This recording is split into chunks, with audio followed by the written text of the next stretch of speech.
which one do you think wealthy people invest in most? Assets or liabilities? Assets. Okay. And poor people invest more in what? Liabilities or assets? Liabilities. Okay. What is an example of an asset? Real estate. Real estate. Okay. All right. So let me ask you a question.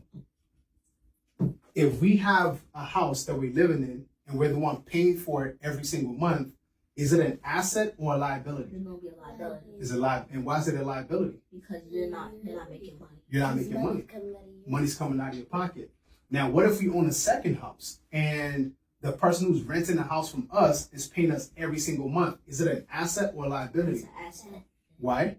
Because money's coming into your pocket. Money's coming into your pocket. So it's always important for you guys to know that asset is something that puts money into your pocket, and liability is something that does what? It puts money out of your pocket. Takes money out of your pocket. What is an example of a liability? Yep. A car. A car. Okay. Very good. Because cars taking money. It's cars taking money out of your pocket. Now, can a car also be an asset?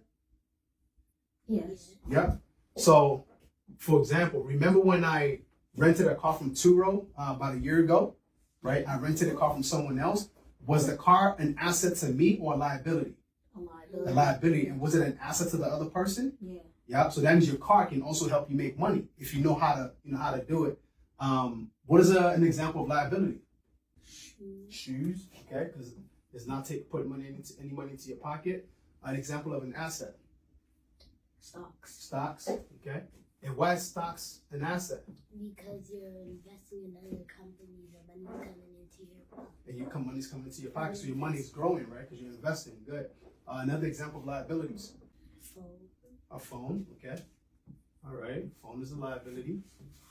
All right. What about an asset? A business. A business. Very good. Okay.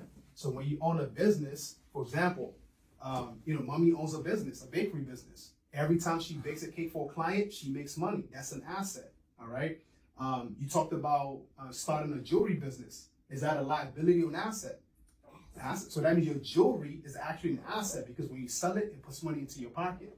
Now, here's a question. Is there anything wrong with buying a car, shoes, phones, clothes? No. Right? But the goal is wealthy people, they make money from their assets first, and then they take some of that profit to do what? Spend money on liabilities. To buy liabilities. Poor people, instead of buying assets, they spend all their money buying liabilities. So the question is, do you want to buy assets first, or do you want to buy liabilities first? Asset. You want to buy assets. Very good.